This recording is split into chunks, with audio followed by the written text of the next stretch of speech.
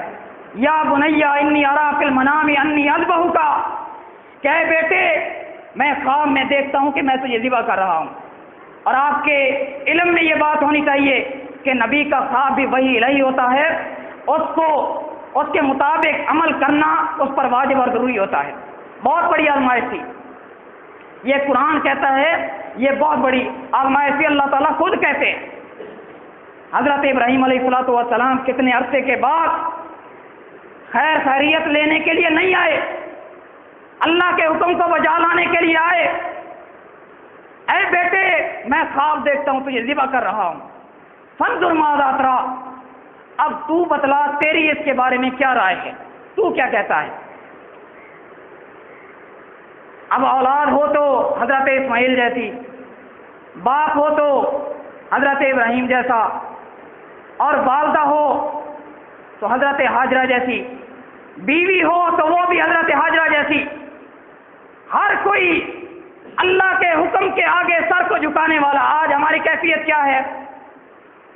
اگر باپ دین پہ چلانا چاہتا ہے تو بیٹا چلنے کے لیے تیار نہیں، اگر بیٹا دین پر چلنے کے لیے تیار ہے تو باپ تیار نہیں، والدہ تیار نہیں۔ ذرا اسلاف کے واقعات کو پڑھیے، وہ اللہ کی رضا کے لیے اپنی اولادوں کو قربان کرنے والے تھے، اپنی جان مال کو قربان کرنے والے تھے، لیکن آج اگر بیٹا کہے میں دین کی خاطر لڑتا ہوں، اللہ کے دشمنوں سے مسلمانوں کی مدد کے لیے جاتا ہوں، تو ہمارے والدین اپنی اولاد کو قربان کرنے کے لیے تیار نہیں۔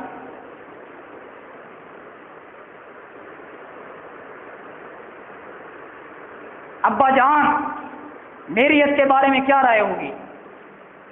یا ابا تفعل ما تؤمر، جو آپ کا پروردگار آپ کو حکم دے رہا ہے اس حکم کو بجا لائیے، میں آپ کی اس میں معاملت کروں گا، آپ چھری تیز کیجیے، تلوار نکالیے، میں ذبح ہونے کے لیے تیار ہوں، اللہ کی راہ میں کٹنے کے لیے تیار ہوں۔ فلما اسلم وصلہ للجبین، جب دونوں مطیع ہو گئے، فرما بردار ہو گئے، راضی ہو گئے، ابراہیم نے اسماعیل کو منا لیا، تو حضرت اسماعیل کو جبین، انسان کی دو جبینیں ہوتی ہیں، ایک دائیں ایک بائیں، اور درمیان میں جبہۃ پیشانی ہوتی ہے، کروٹ پر لٹا دیا جس طرح جانور کو لٹایا جاتا ہے۔ اب چھری نکالی، تیز کر لی، گلا کاٹنے کے لیے تیار ہو گئے۔ وَنَادَيْنَاهُ يَا إِبْرَاهِيمُ، اور ساتوں آسمانوں کے اوپر عرش پر بیٹھا ہوا خدا آواز لگاتا ہے، او ابراہیم، قد صدقت الرؤیا، بس ابراہیم بس، اے میرے خلیل بس، قد صدقت الرؤیا، بس تو نے اپنا خواب سچ کا دکھایا، تو اپنے امتحان میں پاس ہو چکا ہے، بس آگے ذبح کرنے کی ضرورت نہیں۔ وَفَدَيْنَاهُ بِذِبْحٍ عَظِيمٍ، اللہ تعالیٰ نے جنت سے ایک بہت بڑا مینڈا اتار دیا. حضرت ابراہیم نے اس مینڈے کو ذبح کیا اور اسی پر آج مسلمان قربانی کرتے ہیں عید الاضحیٰ پر.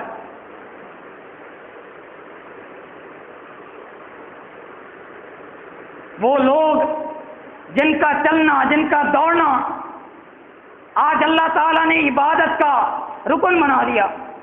حضرت ابراہیم چھوڑ کے گئے تو جب کھجوریں اور پانی ختم ہو گیا، حضرت ہاجرہ صفا پر دوڑ کر چلیں، واپس آئی مروہ پر، اسی طرح 7 چکر لگائے. اور آج جو شخص حج یا عمرہ کرتا ہے، جب تک صفا اور مروہ کے 7 چکر نہ لگائے، اللہ تعالیٰ کہتا ہے تمہارے حج کی مجھے ضرورت نہیں، تمہارے عمرہ کی مجھے ضرورت نہیں، جب تک کہ تم ان صفا اور مروہ کے پہاڑوں کے 7 چکر نہ لگا لو، میں تمہارے حج کو، تمہارے عمرہ کو قبول نہیں کروں گا. ہاں، تم نے بڑی مشقت سے پیسے اکٹھے کیے، ٹکٹ خریدی، بڑی مشقت سے یہاں تک پہنچے ہو، میں تمہارا حج اس وقت تک قبول نہیں کروں گا جب تک کہ تم ان صفا اور مروہ پہاڑوں کے 7 چکر نہ لگا لو.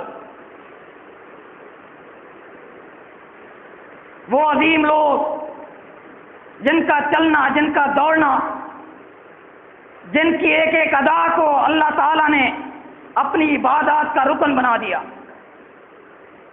حضرت ابراہیم علیہ السلام ہر آزمائش میں کامیاب ہونے والے. اب اللہ تعالیٰ نے ان کو صلہ کیا دیا، انی جاعلک للناس اماما، اے ابراہیم میں تجھے لوگوں کا امام بنانے والا ہوں.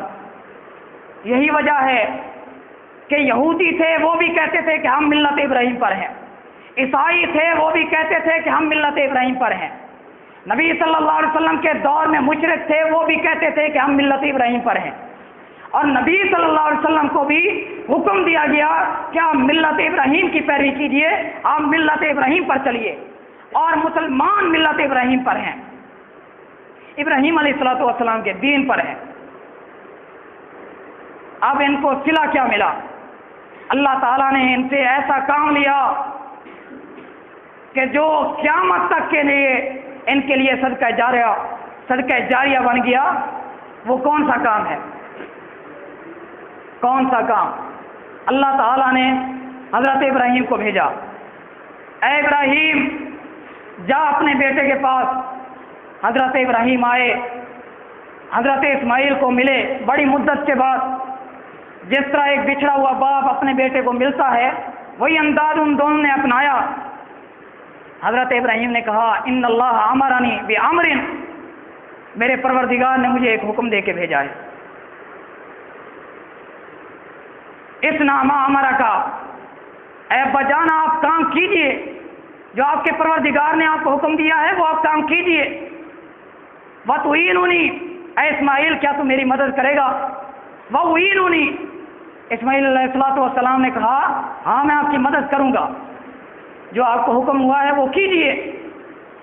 حضرت ابراہیم نے کہا اللہ تعالیٰ نے مجھے حکم دیا ہے کہ میں فلاں جگہ پر، اس جگہ کے قریب ہی میں اللہ کا ایک گھر بناؤں. اب حضرت ابراہیم علیہ السلام پتھر لگاتے جاتے، دیواریں، بیت اللہ کی بنیادیں بنا رہے ہیں. حضرت اسماعیل علیہ السلام پتھر اٹھا کے دے رہے ہیں. کعبۃ اللہ بن رہا ہے، اللہ کا گھر بن رہا ہے. دیواریں تھوڑی سی بلند ہوئی. اب اسماعیل علیہ السلام ایک بڑا پتھر لے کر آئے، اس پر چڑھ کر حضرت ابراہیم اب دیواریں بلند کر رہے ہیں. وہ پتھر نیچے رکھا ہوا، اس پر حضرت ابراہیم کے پاؤں کے نشان آ گئے. پاؤں کے نشان اس پتھر پر لگ گئے، پتھر نیچے دھنس گیا حضرت ابراہیم کے پاؤں سے. اور آج بھی وہ پتھر بیت اللہ میں موجود ہے. اللہ تعالیٰ نے حکم دیا وَاتَّخِذُوا مِن مَّقَامِ إِبْرَاهِيمَ مُصَلًّى، تم طواف کرتے ہو، تمہارا طواف مکمل ہوتا ہے، اس پر تم نے اس مقام ابراہیم پر آ کر 2 رکعتیں پڑھنی ہیں. تمہارے لیے 2 رکعتیں پڑھنا ضروری ہے. یہ ہے ابراہیم علیہ السلام کی شان. اور اس کے بعد جب بیت اللہ بنا لیا دونوں کہہ کیا رہے ہیں؟ ربنا تقبل منا انک انت السمیع العلیم، اے اللہ یہ ہماری نیکی ہے، تو ہماری یہ نیکی، ہماری یہ کاوش، ہماری یہ محنت قبول فرما، بے شک تو انک انت السمیع العلیم، بے شک تو دعاؤں کو خوب سننے والا، خوب جاننے والا ہے۔ ہمیں سبق دے رہے ہیں سیدنا ابراہیم اور اسماعیل علیہ السلام علیہ السلام کہ نیکی چھوٹی ہو یا بڑی، اس کی قبولیت کی دعا کرنی چاہیے۔ آج ہمیں فکر کرنی چاہیے، پہلے تو ہم نیکیاں اتنی کرتے ہی نہیں ہیں، اگر کوئی کر بھی لیں تو اس کی قبولیت کی بھی دعا کرنی چاہیے۔ یہی دعا کر لیں، ربنا تقبل منا انک انت السمیع العلیم، اے اللہ ہم میں نیکی کرنے کی طاقت تو نہیں ہے، جتنی تو نے ہمیں توفیق دی، یہ ٹوٹی پھوٹی نیکی ہم تیری بارگاہ میں پیش کر رہے ہیں، یا اللہ یہ قبولیت کا درجہ تو نہیں رکھتی، ٹوٹی پھوٹی نیکی ہے، یا اللہ اس نیکی کو قبولیت کا درجہ دے دے، اے اللہ اس نیکی کو اپنی بارگاہ میں قبول کر لے۔ نبی صلی اللہ علیہ وسلم نے فرمایا، من دل علی خیر فلہ مثل اجر فاعلہ، جس شخص نے کسی شخص کی نیکی پر رہنمائی کی تو جتنا نیکی، جتنے ثواب اس نیکی کرنے والے کو ملے گا، رہنمائی کرنے والے کو بھی اتنا ہی اجر ملے گا۔ اب مجھے بتلائیے، حضرت ابراہیم، حضرت اسماعیل علیہ السلام نے کعبۃ اللہ تیار کیا، اس وقت سے آج تک لوگ بیت اللہ جا کر حج ادا کرتے ہیں، عمرے ادا کرتے ہیں، اور حج اور عمرے کی کیا فضیلت ہے، جتنا ثواب ہر حاجی، ہر عمرہ کرنے والے کو مل رہا ہے، اتنا ثواب حضرت ابراہیم اسماعیل کو مل رہا ہے۔ ان کے لیے اللہ تعالیٰ نے صدقہ جاریہ بنا دیا۔ بیت اللہ میں پڑھی ہوئی ایک نماز 1,00,000 نماز کے برابر اس کا ثواب ہے۔ کتنے نمازی ہر روز نمازیں ادا کرتے ہیں، کتنے لوگ ہر روز آ کے عمرے ادا کرتے ہیں، اور ہر سال کتنے حاجی آ کے حج ادا کرتے ہیں۔ جتنا ثواب ایک حج ادا کرنے والے کو ملتا ہے، جتنا ثواب ایک عمرہ ادا کرنے والے کو ملتا ہے، جتنا ثواب ایک نماز ادا کرنے والے کو ملتا ہے، جتنا ثواب ایک طواف کرنے والے کو ملتا ہے، اللہ تعالیٰ نے ان کے لیے ایک ذریعہ نیکی بنا دیا کہ قیامت تک کے لیے لوگ بیت اللہ کا حج، عمرہ، طواف، نمازیں پڑھتے رہیں گے اور ڈائریکٹ ثواب انہیں ملتا رہے گا۔ اللہ کے لیے قربانیاں تو دے کے دیکھو، اللہ تعالیٰ پھر انسان کی قدر کرتا ہے، انسان سے ایسے کام لیتا ہے جو اس کے لیے صدقہ جاریہ بن جاتے ہیں۔ اللہ تعالیٰ ہمیں دین پر چلنے کی توفیق عطا فرمائے۔ اللہ تعالیٰ جب تک ہمیں زندہ رکھے تو اسلام اور دین پر قائم رکھے، اور جب ہمیں موت دے تو شہادت کی موت دے۔ اللہ تعالیٰ قرآن و حدیث کو سمجھنے کی، اس پر عمل کرنے کی توفیق عطا فرمائے۔ وما علیہ الا البلاغ المبین۔